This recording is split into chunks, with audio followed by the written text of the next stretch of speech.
मोठी बातमी. परळीमधील शरद पवारांच्या राष्ट्रवादीचे नेते माधव जाधव यांच्या मारहाण प्रकरणी बीड पोलिसांना 2 महिन्यांनंतर जाग आलेली आहे. पोलिसांनी परळीचे शरद पवार यांच्या राष्ट्रवादीचे उमेदवार राजेसाहेब देशमुख यांच्या पोलीस गार्डचा जबाब नोंदवलाय.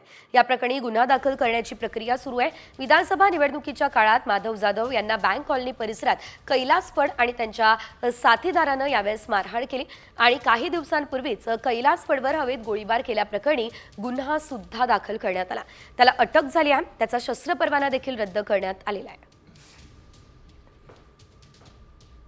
या संदर्भात अधिकची अपडेट घेऊयात आमचे प्रतिनिधी योगेश काशीद यांच्याकडून. योगेश, माधव जाधव हे मारहाण प्रकरण जे आहे, कैलास फडसह साथीदारांवर गुन्हा दाखल झालाय का? नेमकं काय या प्रकरणी अपडेट आहे? नक्कीच विधानसभा निवडणुकीच्या दरम्यान परळी विधानसभा मतदारसंघामध्ये मंत्री धनंजय मुंडे यांच्या विरुद्ध शरद पवार गटाचे उमेदवार राजेसाहेब देशमुख हे परळी शहरातील बँक कॉलनीमध्ये बुथावरती पाहणी करण्यासाठी गेले असता त्यांच्यासोबत असलेले माधव जाधव, जे की राष्ट्रवादी शरद पवार गटाचे नेते आहेत, त्यांना काही कार्यकर्त्यांकडून धक्काबुक्की करत मारहाण करण्यात आली होती. मात्र त्यावेळेस तो गुन्हा दाखल झाला नव्हता. मात्र माधव जाधव यांनी पोलीस अधीक्षकांकडे तक्रार केली होती आणि गुन्हा दाखल करण्यात यावा अशी मागणी केली होती आणि 3 महिन्यानंतर आता गुन्हा दाखल करण्यात आलेला आहे.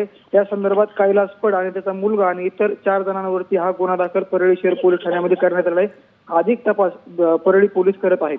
निश्चितच धन्यवाद दिलेल्या सर्व अपडेटसाठी. तर एकंदरीत आपण पाहतोय पोलीस गार्डचा जबाबही नोंदवलेला आहे. तर कैलास फड याच्यासह अनेकांवर गुन्हा दाखल झालाय का आणि 3 महिन्यांनंतर बीड पोलिसांना जाग आली आहे का, हा प्रश्न एकंदरीत या संपूर्ण प्रकरणामध्ये उपस्थित होतोय. हे प्रकरण जे आहे ते साधारणतः 2 ते 3 महिन्यांपूर्वी घडलेलं प्रकरण आहे. तर आपण पाहतोय माधव जाधव मारहाण प्रकरणी ही या क्षणाची सर्वात मोठी अपडेट. आपल्या प्रतिनिधींकडून देखील आपण या संदर्भात अधिकची माहिती घेण्याचा प्रयत्न केला.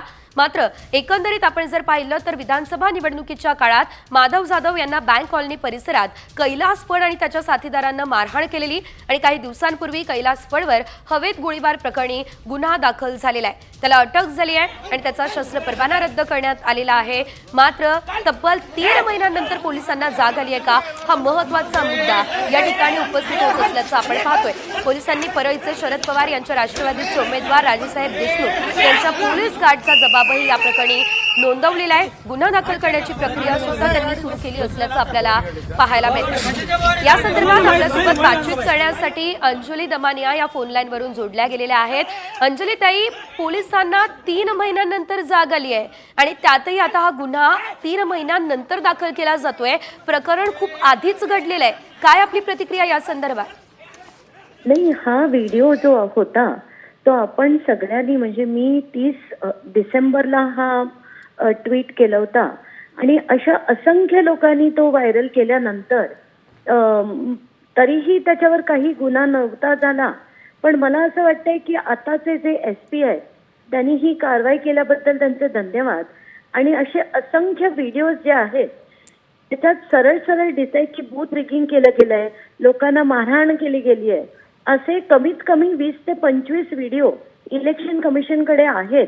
त्या सगळ्याची दखल घेऊन त्या प्रत्येक घटनेत गुन्हा दाखल झाला पाहिजे आणि खरं तर परळीत पुन्हा एकदा निवडणूक घेतली गेली पाहिजे. मग कळेल कोण जिंकलंय आणि कोणी बूथ रिगिंग केलंय ते. निश्चितच धन्यवाद. तुम्ही आपली प्रतिक्रिया दिली आणि या संदर्भात आपलं म्हणणं मांडलं. त्यासाठी आपण पाहतोय पोलीस गार्डचा जबाब नोंदवला. मात्र हा व्हिडिओ जो आहे तो साधारणतः डिसेंबर महिन्यामध्ये समोर आलेला होता असं अंजली दमानिया यांचं म्हणणं आहे.